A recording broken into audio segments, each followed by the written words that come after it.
Assim é muito pra trás. Obrigada. Boa noite, galera. Boa noite a todos. Vamos iniciar nossa aula de Pena 1, Campo Grande, né? E primeiramente eu gostaria de saber como é que vocês estão, se está todo mundo bem, família bem. Vocês estão me ouvindo? Me ouvem bem também?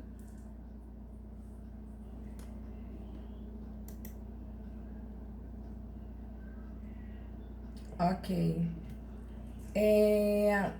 Tô vendo que a sala ainda tá muito vazia, né? Mas como já são 18h12, se a gente também ficar retardando muito, né? Ai, que bom, que bom. Todo mundo bem, graças a Deus. Bom, inicialmente eu vou primeiro dar um puxão de orelha em vocês, né? Porque vocês não formaram o grupo de WhatsApp, formaram? Eu pedi que vocês tivessem formado um grupo de WhatsApp, onde a gente pudesse trocar algumas ideias, né, algumas informações, que eu pudesse esclarecer a vocês algumas dúvidas, mas vi que vocês não formaram um grupo. Isso muito me preocupa, né? Porque a hora que vocês necessitarem tirar alguma dúvida, tudo ficará nebuloso. Então, a minha preocupação única, exclusiva, é só essa mesmo, de não poder ajudá-los numa hora de precisão. No mais, alguém poderia me informar em que parte da apostila nós paramos?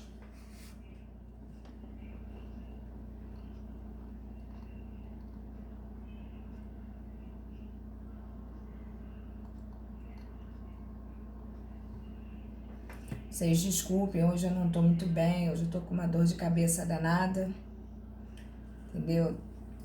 E vingança privada? Nós paramos aí, Taylor. Não é possível. É isso mesmo?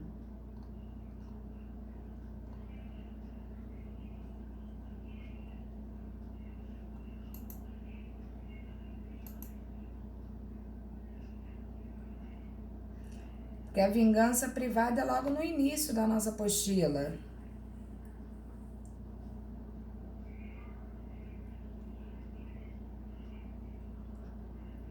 Ok.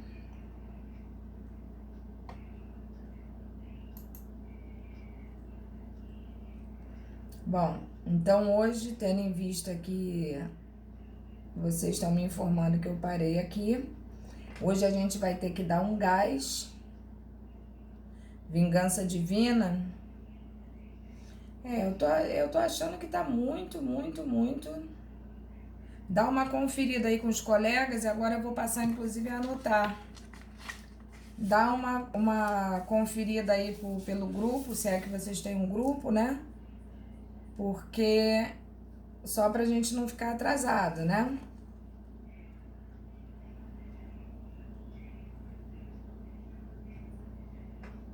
Confirma aí a vingança divina.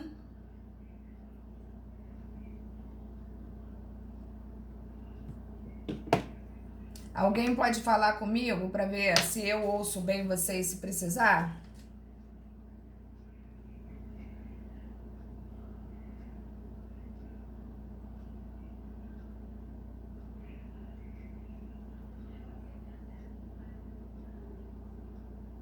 Não ouço.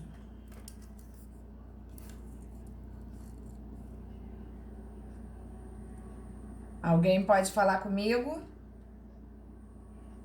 Oi, eu tô tentando. Oi, agora você conseguiu. Beleza. Tudo bem? Boa noite. Boa noite, professora. Tudo certo? É Tô Maicon? Isso é Michael. Eu tô conferindo aqui o slide que o Taylor falou que era vingança divina. Só tô dando um confere aqui pra ter certeza. Ok, querido. Muito obrigada.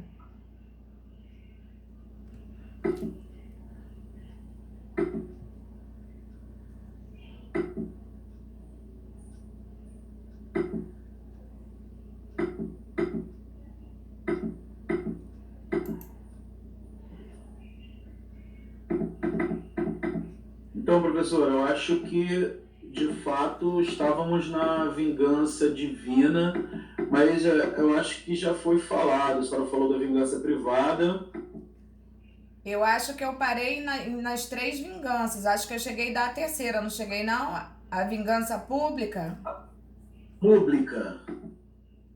Eu acho que não, professora. Acho que você não chegou a falar da vingança pública, não. Então a gente inicia na pública. Não tenho certeza. Oi? Eu não tenho certeza absoluta, mas eu acho que realmente a senhora não falou da vingança pública, não, tá? Tá, mas da divina eu falei. Da divina a senhora falou. Ok, então. Então vamos partir para a vingança pública. Eu vou dar a matéria para vocês e daqui a pouco eu dou uma pausa para a gente falar sobre a nossa atividade. Vocês viram que eu postei um questionáriozinho para vocês? Eu não olhei ainda não. Inclusive eu tô com o site aberto aqui justamente para olhar os canais aqui de vocês. Eu postei lá o material que a gente vai fazer hoje em sala, um questionáriozinho, nós vamos fazer. Eu vou dar uns minutinhos para vocês poderem responder essas questões e depois nós vamos também corrigi-las. E botei também um trabalho de avaliação que eu vou fazer com vocês, dando todas as explicações lá.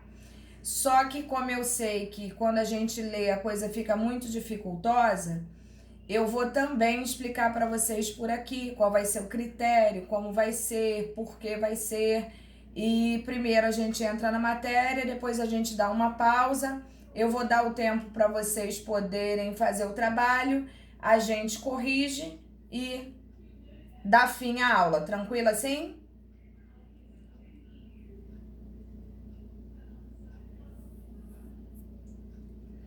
Beleza. Então vamos lá. É só para dar tempo também de chegar mais gente e depois não ficarem perdidos naquilo que eu estava falando.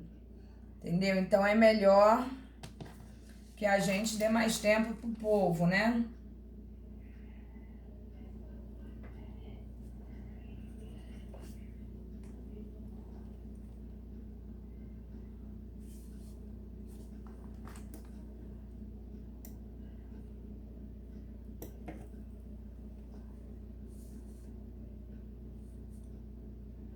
Só um momento, por gentileza.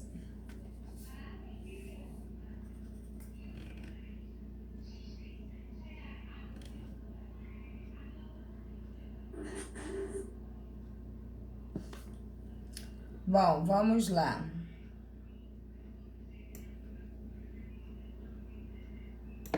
Vamos lá. Então, dando continuidade aí ao nosso material, né? Entramos na vingança pública. Nós temos alguma dúvida quanto às aulas anteriores? Ficou alguma dúvida que tem que ser sanada? Não? Tá dando para pegar legal, então?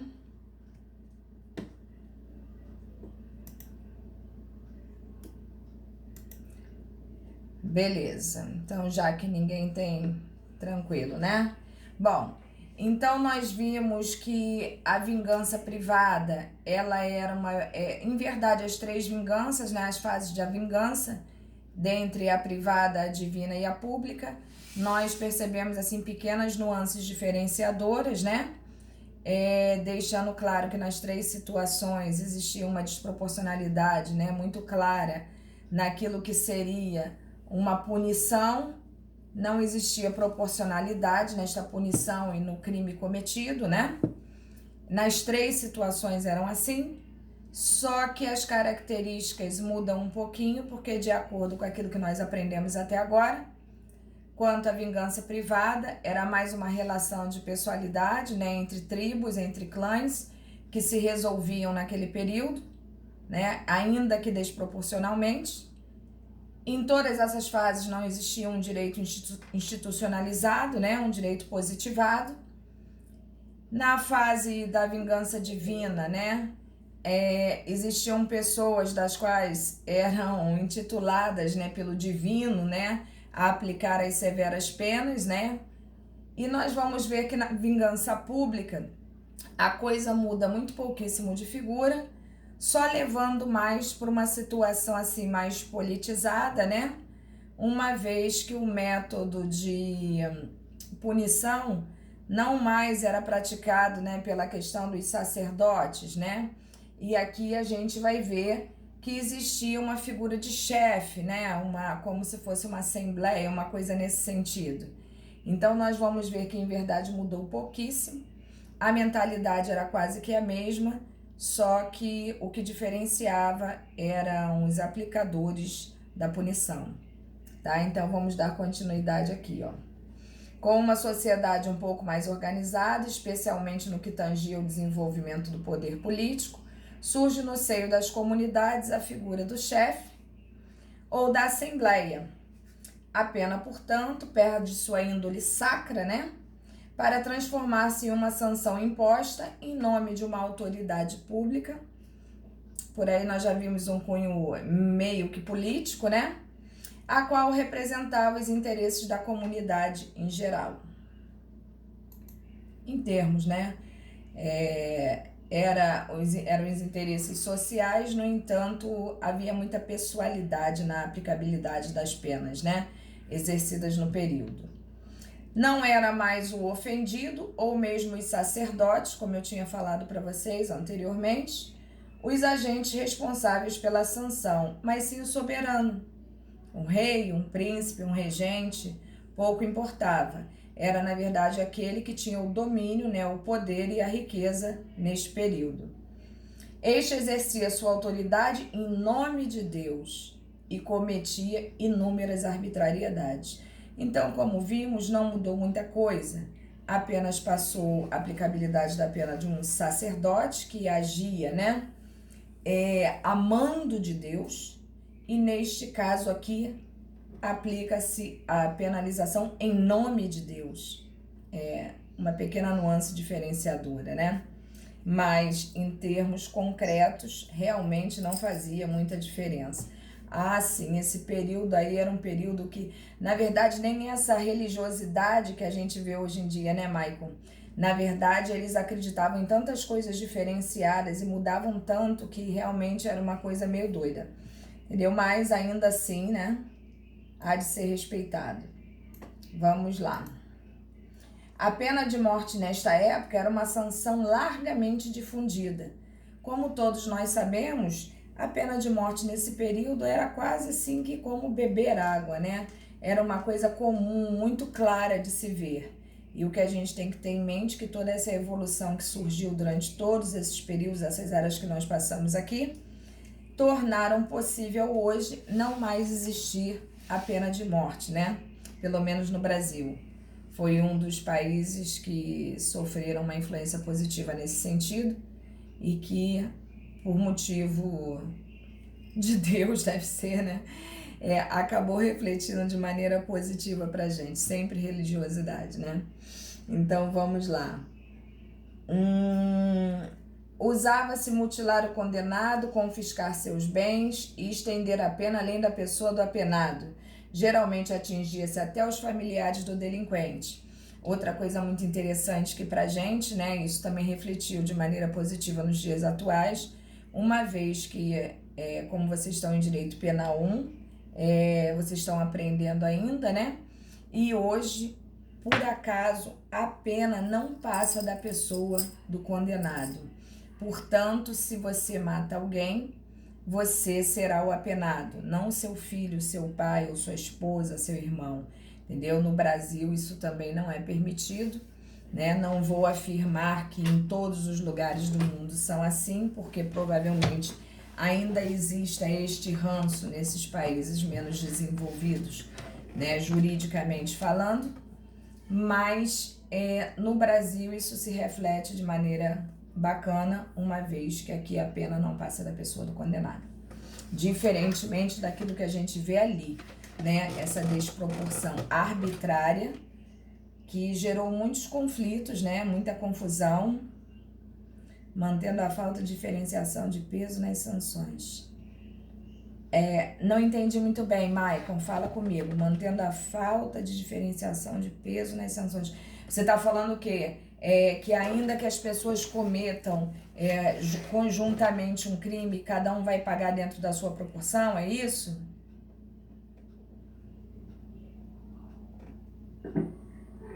Desculpa, eu vou falar porque fica mais fácil.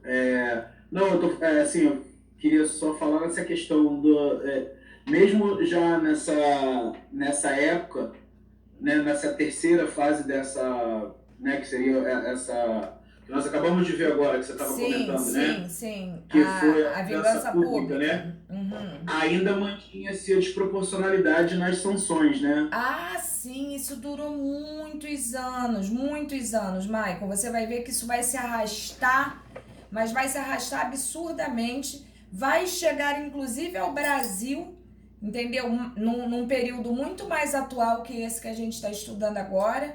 E você vai ver que a desproporcionalidade foi uma coisa que perdurou durante muitos anos, muito tempo mesmo, muitas décadas. E que, na Sim, verdade, sim, aqui fala. Não? desculpa, é porque no semestre passado, em História do Direito Brasileiro, nós tivemos essa questão no Tribunal da Inquisição, né? Que Sim, ainda tinha muita coisa assim, né? sim. Atingia os bens da pessoa, atingia. A família atingia, né? Os filhos, atingia uma série de coisas. Inclusive, ele também era culpado, né? Ele também era considerado culpado, né? Se o advogado tivesse muito conhecimento sobre o que ele estava falando, né, em defesa da pessoa, ele também era considerado culpado, também era herege, né? Isso aí. Não podia fazer defesa de certas situações, não. É isso aí. É isso aí. E nós vamos ver que, na verdade, o que vocês têm que ter em mente é que, apesar de muita coisa ter modificado, ter melhorado, né? Nós temos muita influência do direito vindo de Portugal, nós temos muita influência do direito vindo de tantos outros países, principalmente europeus, né? Mas esse princípio da proporcionalidade e da razoabilidade que a gente tanto ouve falar hoje no direito, via de regra, ele foi muito utilizado na Alemanha. Então, em verdade, a gente tem até uma tendência a falar que todo esse princípio de razoabilidade e proporcionalidade são princípios alemães que foram aproveitados e muito bem aproveitados, né, por a maior parte do mundo. Então, realmente, a gente tem que fazer esse comparativo para a gente poder ter ideia de como realmente foi um dia e daquilo que verdadeiramente é hoje. Entendeu? Mas é isso aí, é isso que você falou, é exatamente aquilo que verdadeiramente acontecia. É isso aí. Vamos lá? Pode seguir?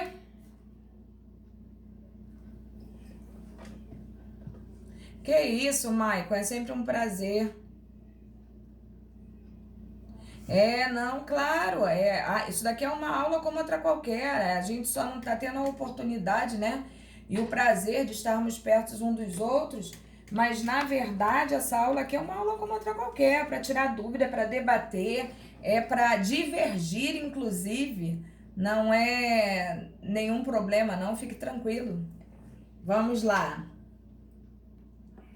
Bom, embora a criatura humana vivesse aterrorizada nesse período da história, devido à falta de segurança jurídica, verificou-se um grande avanço no fato de a pena não ser mais aplicada por terceiros, e sim pelo Estado. Então, observem que aí, neste contexto, o Estado já se valia, né? Apesar de não ser esse Estado que a gente possui hoje, apesar de ainda não existir a institucionalização de um direito escrito, né? Legislado, na verdade, as penas, além de proporcionais, como nós conversamos aqui agora, elas eram aplicadas assim, como é que eu vou dizer?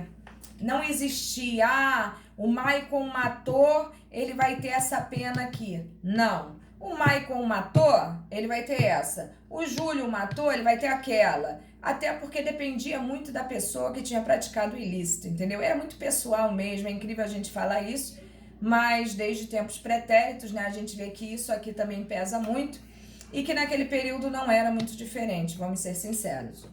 Então, dando seguimento aqui, dentro deste mesmo apanhado aí de acontecimentos, né, surgiu o período humanitário, que transcorre durante o lapso temporal compreendido entre 1750 e 1850. Observem que um período se sobrepõe ao outro, parecem que eles, inclusive, eles ocupam ao mesmo tempo, né? Situações distintas. Não é erro, aconteceu de verdade. Existiam vários pensadores com pequeníssimas assim, diferenças, mas cada um usava a sua nuance de pensamento e, em verdade, queria colocar, né, a coisa da sua maneira, e aí foram criando períodos dentro de períodos e escolas dentro de escolas e realmente coexistiram. Isso aí, perfeito. Então, tendo seu apogeu no decorrer do humanismo, esse período foi marcado pela atuação de pensadores que contestavam as ideias absolutistas. Ou seja, aquelas ideias que nós acabamos de ver agora, né? Que, obviamente, provinham de quem? Do rei, do príncipe, do regente, dos caras que detinham o poder, né? Essa questão do absolutismo, então, começou a ser discutida e dali surgiram inúmeras divergências, mas que nós vamos ver que a situação, apesar de nuances modificadoras psicológicas, mentais, né? Utilizando-se mais assim o raciocínio da coisa, não se mudou muito. E nós vamos perceber isso. Ó. Pugnava-se nesta época pela reforma das leis e da administração da justiça penal no fim do século XVIII. Os povos estavam saturados de tanta barbárie sobre o pretexto de aplicação da lei. Por isso, o período humanitário surgiu como uma reação às arbitrariedades praticadas pela administração da justiça penal e contra o caráter real das sanções. Entendeu? Porque, em verdade, as sanções, né, elas eram aplicadas às vezes por situações irrisórias, sanções assim absurdas, né, como a pena de morte que nós vimos, como mutilação, entre outras coisas assim verdadeiramente absurdas e desumanas, né, que não podiam ser levadas à frente de maneira alguma, mas foram. Bom, os escritos de Montesquieu, Voltaire, Rousseau, D'Alembert, né, e o cristianismo foram de suma importância para o humanismo, uma vez que construíram o próprio alicerce do período humanitário.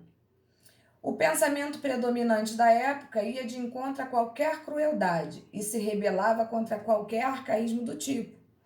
Homens, resiste à dor e sereis salvos. Pelo amor de Deus, né? Isso daí não existe, mas é o que eu sempre falo. Na época em que isso acontecia, a cultura era totalmente diferenciada daquela que nós temos hoje. Então a gente pode achar um grande absurdo, mas para a época provavelmente era um grande avanço, né? Então aí, ó, fases e influências do período humanitário. Dentro deste período humanitário, surgiu, né, aquilo que provavelmente vocês que são mais novinhos estudaram na escola, né, no segundo grau, e a questão do iluminismo, né, que ficou conhecido como a filosofia das luzes, e acabou de maneira muito indireta influenciando o direito penal. No século XVIII, que foi considerado o século do iluminismo, né? Esse conceito evoca, antes de mais nada, a luz da razão, que eles diziam o seguinte, que o iluminismo, ele em verdade foi encarado como um período de saída das trevas. Por quê?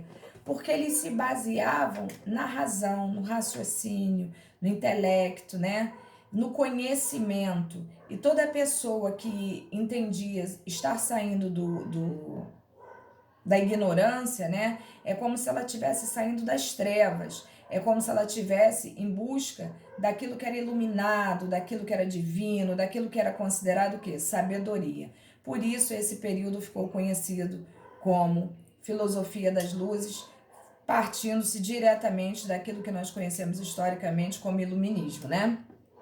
O raciocínio humano seria o meio de atingir o progresso em todos os campos, tanto científico quanto social, político, moral, econômico, né? Por contraposição, os autores identificavam nessa época a ignorância com as trevas. E se nós pararmos para analisar, é assim até os dias atuais, né? Quanto mais ignorante o ser, ele pode ser até mais feliz porque desconhece, né? a verdade daquilo que a gente consegue enxergar quando a gente tem uma cultura a mais, mas em contrapartida é uma infelicidade muito grande, uma vez que a pessoa não tem conhecimento e entendimento de nada, né? Então ela vive basicamente no ostracismo. Nos séculos 17 e 18, o pensamento que predominava era de que o homem deveria conhecer a justiça. Olha isso, o homem que deveria conhecer a justiça. Esta época, porém, foi marcada pela expansão da burguesia, classe social que comandava o desenvolvimento do capitalismo. Mas nem tudo era belo e tranquilo, né? Havia um grande conflito de interesses entre os burgueses, né? Que era a classe que estava emergindo, era a classe emergente, que, de uma certa forma, talvez até indiretamente, mas que afetou toda a nobreza já existente no período, de uma certa forma isso gerou um incômodo. E esse incômodo não passou em branco, né? Surgiu então um sistema de ideias que deu origem ao liberalismo burguês. E estas ideias ganharam força através de um movimento cultural conhecido como iluminismo ou filosofia das luzes, tá? Nós não vamos entrar nos méritos históricos, né? Porque a gente só está querendo tirar daí o suquinho do direito, né? Mas tenho certeza que quanto pelo menos ao iluminismo, a maior parte de vocês conhecem essa parte da história muitíssimo bem, né? Os pensadores iluministas, em geral, pregavam a necessidade de uma ampla reforma do ensino, criticavam duramente a intervenção do Estado na questão da economia e achincalhavam a igreja e os poderosos. E daí surgiu tantos outros problemas, né? Que começou realmente a haver muitas mudanças. Foi daí que eu acho que tudo realmente começou a mudar, se afinando mais. Mas foi apenas um início, tá, gente? Deus foi encarado como expressão máxima da razão. Olha isso, Deus foi encarado como expressão máxima da razão. Na verdade, a gente começa a entender o quanto Deus foi lapidado pelo homem e não ao contrário, né? Porque como se usava a ideia de Deus para se conseguir realmente o que se precisava e o que se queria em todos esses períodos, né? O nome de Deus foi usado em todos os âmbitos. Onde eu parei? Peraí. Respeitador dos direitos universais do homem, da liberdade de pensar e se exprimir. Era também o criador da lei. Olha ele de novo. A qual, no sentido expresso pelo filósofo iluminista Montesquieu, era a relação necessária que decorre da natureza das coisas. Foram evidentemente escritos como de Montesquieu, Voltaire, Rousseau e D'Alembert, que introduziram o advento do humanismo e o início da radical transformação liberal humanista do direito penal. Porque até então, né, as pessoas que eram tratadas pelo direito penal, ainda que ele não existisse positivada num código, num documento, né, não era muito humanizado não, né, era castigo severo, porque aquela pessoa que delinque, né, não merece sequer o respeito nem do Estado, nem das pessoas privadas e muito menos de Deus. E depois do iluminismo, realmente as coisas foram modificando. Nós vamos ver que surgiram pessoas com pensamentos muito diferentes, que ajudaram vertiginosamente, né, a questão do direito penal, principalmente no conceito de pena, né, o que realmente seria bom para a sociedade a nível penal, e inclusive influenciaram diretamente, né, nas 3 funções da pena, como nós vamos ver ali. E vamos voltar, inclusive, a partir desse período aí, a tocar na questão da criminologia, porque a criminologia é aquela que nós estudamos e que até hoje é muito bem trabalhada, né, cientificamente, em busca de respostas, surgiu a partir deste período aí a ideia da questão criminológica. Se eu estiver falando demais, vocês me interrompam, vocês podem fazer perguntas sem problema nenhum, tá? É porque a aula assim, eu não vejo vocês, mas vocês me veem. Então eu fico falando e às vezes eu falo demais. Vocês me perdoem até. Então vamos lá. Os pensadores iluministas supracitados em seus escritos trouxeram à tona uma nova ideologia, o pensamento moderno, que repercutiria até mesmo na aplicação da justiça. A arbitrariedade se contrapôs à razão. Então percebam que, ainda que pequenininha a mudança, ela já estava acontecendo aí nesse período. Os povos clamavam pelo fim de tanto barbarismo disfarçado. E agora, nesse slide 47 que a gente está aqui, é que a gente vai ver que surgiu um cara que ajudou demais, mas demais da conta, a questão do direito penal. E não ajudou só a nível Brasil, não, ajudou a nível mundo. E esse cara realmente não pode ser esquecido por nenhum de nós. Em 1764, imbuído dos princípios iluministas, César Bonesana, Marquês de Beccaria, vocês podem usar a nomenclatura Beccaria ou Beccaria, eu já pesquisei, porque já vi pessoas falando tanto de uma forma quanto de outra, e não é feio, é aceito de uma forma e de outra, porque a pronúncia, né, de acordo com a localidade, então é aceito universalmente, tá? Fez publicar a obra dos delitos e das penas. Vocês provavelmente, se não ouviram falar dessa obra, ouvirão ainda, né? Mas acredito que, como vocês já tiveram história do direito e filosofia, né, sociologia, não sei se vocês já chegaram a isso, mas se fala muito em Beccaria, né?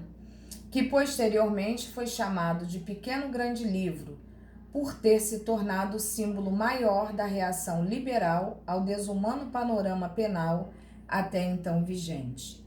E esse cara realmente trouxe excelentes ideias que podem não ser as adequadas para o dia de hoje, né, para a atualidade, mas que em verdade ajudaram muito, e vocês vão identificar, inclusive quando a gente falar sobre ele, que alguns desses princípios instaurados por ele predominam até os dias atuais, tá? Então, olha bem, Beccaria propunha um modelo penal que atendesse a fins utilitários e políticos com base numa lei moral. E essa lei moral era uma lei gestada pela sociedade, né? Aquilo que era realmente aceito como certo, como possível, né? Como ético, né? Como ele coloca ali, uma lei moral. Não era adequada, mas em relação ao que existia no período, era fantástico, né? Era uma opção fantástica surgindo. Buscava a formulação de leis claras e a cominação da pena para a reintegração social do criminoso.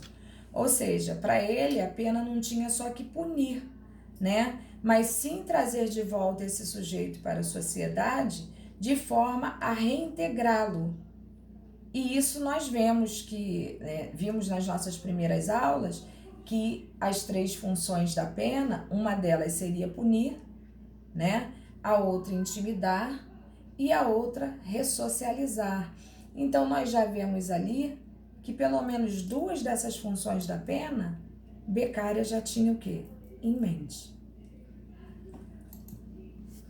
As penas deveriam ser proporcionais e conforme a lei, a fim de se evitar a violência desenfreada contra o cidadão. Ou seja, na cabeça de Beccaria, chega de covardia, né?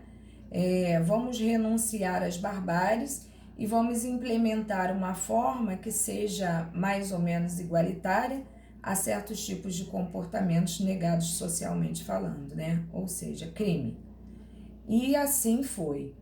Aplicar-se-ia as penas somente quando houvesse necessidade para a manutenção da ordem social. Até aqui tá dando para entender, meu povo?